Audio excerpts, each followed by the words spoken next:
Welcome to my channel, where we discuss everything and all things politics, especially about the 2023 presidential election.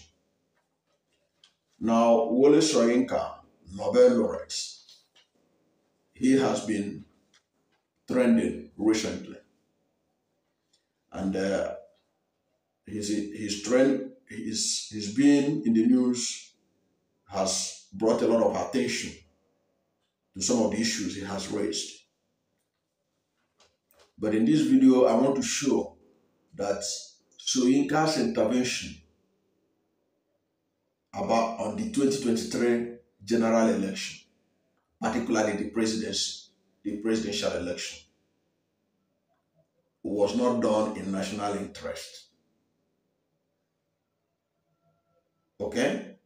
It was not done in national interest. Because do not be deceived. Even the Nobel laureates have their own personal interests.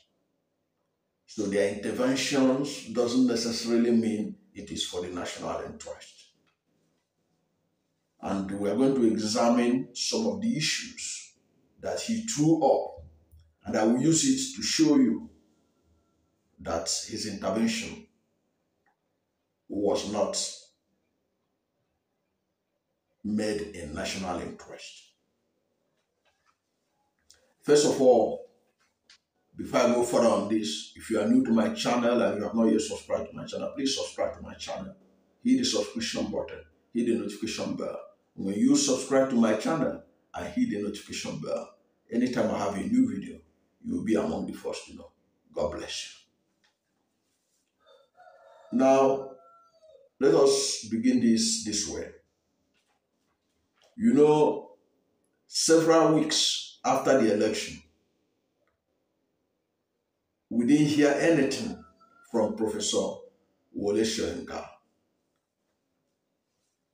And we know how Soyinka used to be very active on issues of national concern. He did not say anything. He waited until after the election, when the damage had been done, to react on some of the issues that was thrown up before or after the election. Let me deal with one immediately. He sounded patronizing when he said that to bring a closure to the civil war, that the presidency should go to the southeast. Why is he saying it after the milk has already been spilled? That's crying over spilt milk. When Pa Ayo Adebanjo, Chief Olusegun Obasanjo, Pa Edwin Clark, the Middle Belt Forum,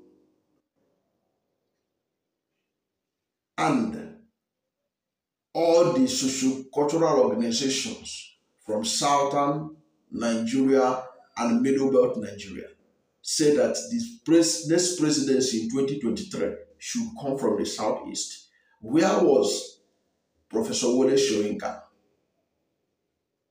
Because in the new interview he granted, one of the things he threw up was that presidency should go to the southeast. When is he going to go to the southeast? When INEC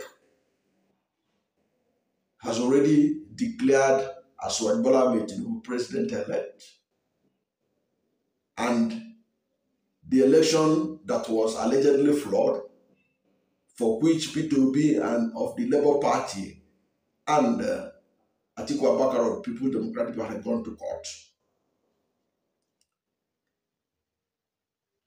How is that going to be possible now, except if the court was able to have the boldness to concur with the petition of peterobi? How is the presidency going to go to Southeast now?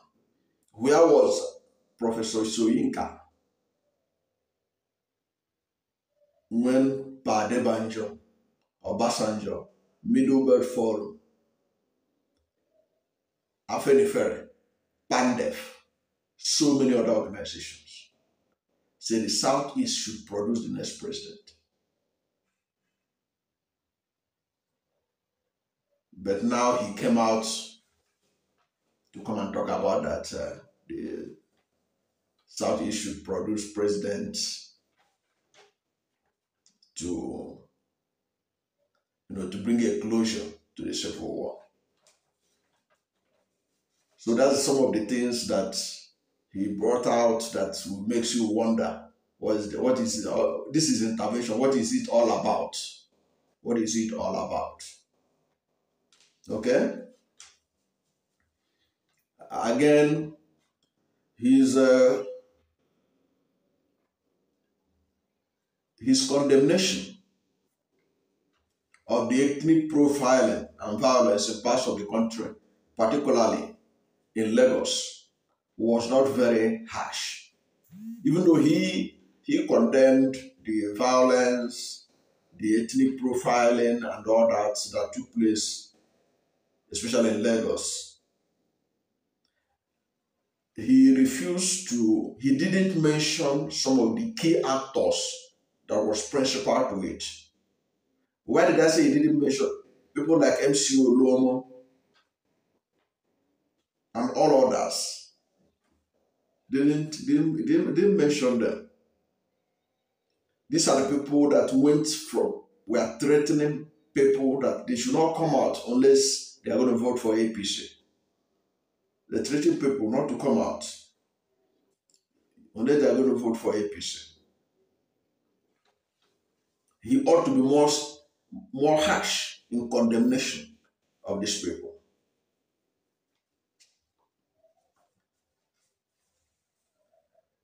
He claimed that he was out of the country and that when he came back, he read through the news, columns, and all the rest, including several links that were sent to him.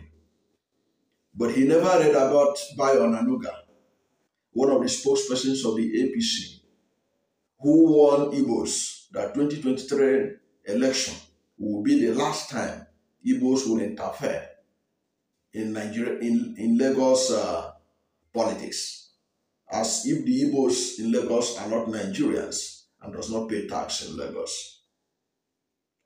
Soyinka obviously did not see the link. Nobody sent him this link. He did not see this story of Bayo Onanuga, how he was doubling down, even when he was called to order. At least Bayo Onanuga has now been reported to the ICC. That should be weighty enough for Wole Soyinka to have stumbled on the story and say something about it. But that was not of much concern to him. He was more concerned about the Labour Party vice presidential candidate, Dati Ahmed. And as far as the way I understand it, Dati Ahmed is actually the real reason why he has to come out to talk. Because he was obviously rattled by the audacity of Dati Baba Ahmed to come out to draw attention to the constitutional violation of 134, Section 134, Subsection 2B, which states that for anybody to be declared president, elect or winner of an election, or presidential election, he should win 1/4 of the votes in 24 states out of the 36 states and Abuja. That was at the bone of contention. This is the particular issue that Dati Baba Ahmed was drawing attention to. And Dati Baba Ahmed only drew attention. Perhaps Attorney General of the Federation are not taking into consideration this section. Buhari is not taking into consideration this section. And the Chief Justice of Nigeria is not taking into consideration this section. He drew attention to it. It is not that he asked for any extrajudicial measure. At least if you watch it, there was nowhere he recommended any extrajudicial measure to be taken. And from all indication, he only said his mind. It is now left for those in authority to do what they think is right for the country. But this particular issue of not swearing in or swearing in of Aswad Bola was the main reason, I believe, that Soyinka made this intervention. Because why did I say so? Of all the things he has said in his interview runs in several TV organizations, he was more emphatic about this Dati Ahmed than in any other portion of the interview. He liked to always reiterate about this, and that this is at the heart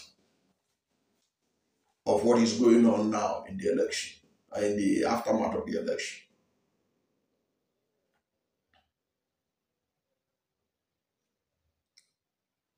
So it shows you that it is this Dati Baba Ahmed is why he intervened, to put Dati Baba Ahmed, you can say, in his place, that he has no right to do that, has no right to say that no, the person, somebody should not be sworn in, that he has no right to do that, that he was dictating to the judiciary and all that. Because he pays more attention. You can go and watch the series of interviews that Soyinka had granted. There's much more emphasis on Dati Baba Ahmed than on any other infractions about the election. All those who are paraphrased, they just it was like glancing over the whole thing. That's not the major concern. In fact, as far as Soyinka is concerned, the election was flawed. After all, elections have always been flawed in Nigeria. But the problem is, how dare Dati Ahmed try to influence the judiciary? To me, I didn't see it from that perspective. I didn't see it from that perspective that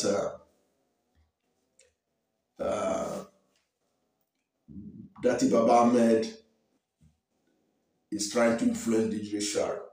I see Dati Baba Ahmed saying his mind, drawing attention to what he sees as an anomaly. And if you look at it from the perspective, since 1999, nobody has ever been sworn in as president of Nigeria without getting 25% in Abuja. Right from Obasanjo to Muhammad Buhari, everyone that had been sworn in had always had 25% in Abuja. Tinubu's own is a unique case. Perhaps with this, the Supreme Court will now tell us the real status of Abuja when it comes to the issue of election in Nigeria. Okay? But that said, that this is intervention is basically to help his friend, because you cannot say that Tinubu and Soyinka, they are not friends. And even if they are not friends, they are comrades. They were brought together by June 12th. And many of them keep telling you how they suffered under General Sani Abacha's administration because of June 12th. And there are stories, allegedly, of how Tinubu was able to, how they help each other during that period. to be able to withstand the harsh treatment they were getting from Sani Abacha. So I think that uh, Soyinka's intervention is basically, to my understanding, is to help to ensure that nobody stops the inauguration of his fellow comrade in the June 12th struggle. That's my understanding of it. That's my understanding of it.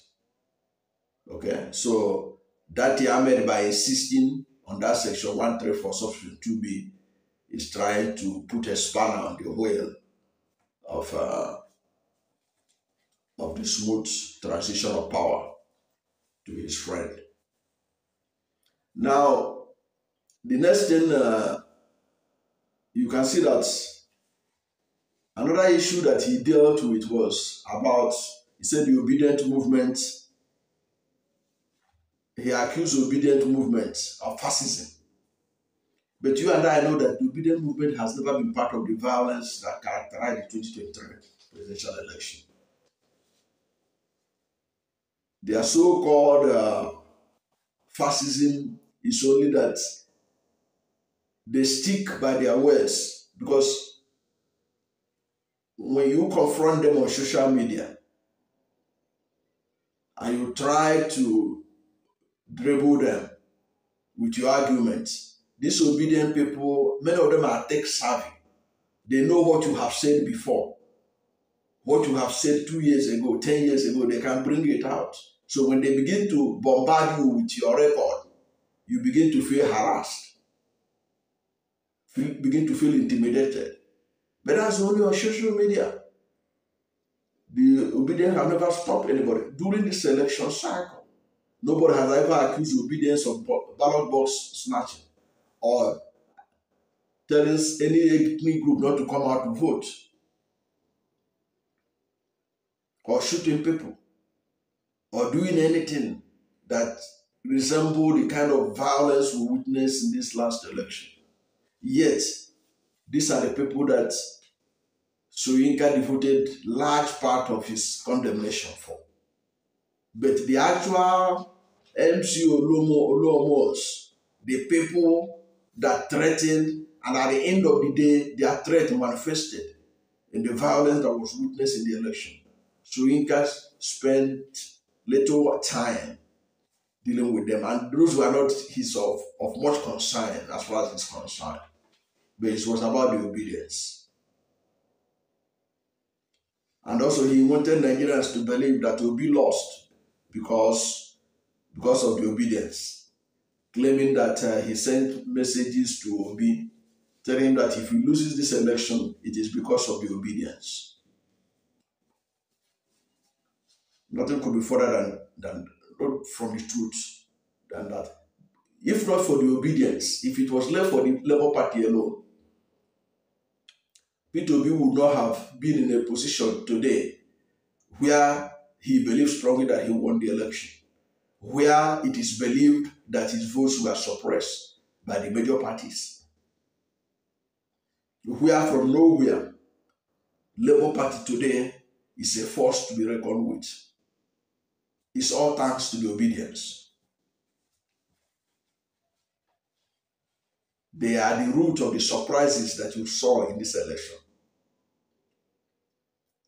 It is the Labour Party and the obedience. They were the reason why an Okada man is now a member of the House of Representatives. A fish farmer is now a member of the House of Representatives. A bus driver is now a member of the House of Representatives. It is because of the obedience. They made it happen. They are the center of peterobi's success. Labour Party is only a vehicle. So trying to demarcate the obedience is actually demarcating peterobi himself. But they are presenting it, Soyinka is presenting it as an altruistic analysis, telling him that he should talk to them, that they are the reason. But all these people in Lagos that promoted ethnic hate, Not only ethnic hate by word of mouth, carrying it out, brutalizing people, killing people. If he had devoted more attention on violence and killings of those who didn't share the same political views, he would have done more for Nigerian politics and for the development of the country than all the attention that Soyinka is paying to Dati Baba Ahmed. True.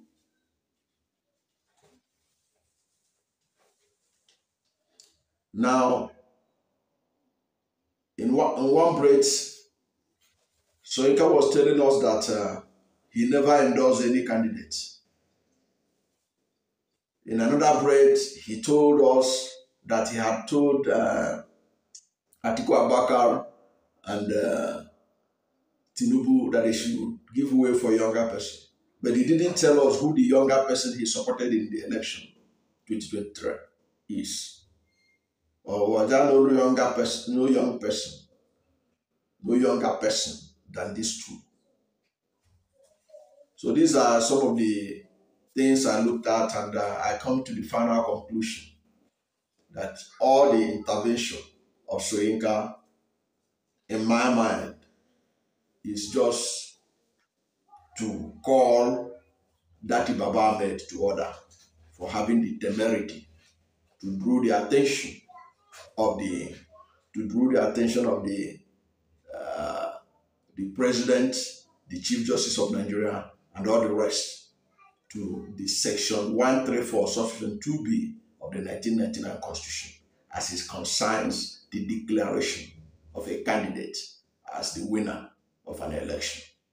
Thank you for watching this video, and if you are new to my channel, you have not yet subscribed to my channel, hit the subscription button, hit the notification bell. When you subscribe to my channel and hit the notification bell, anytime I have a new video, you will be among the first to know. God bless you. And please don't forget to like this video, because when you like it, God will recommend it for more people. And with more people watching it, you will be playing your own part in making possible a new Nigeria. Thank you, and God bless you and yours.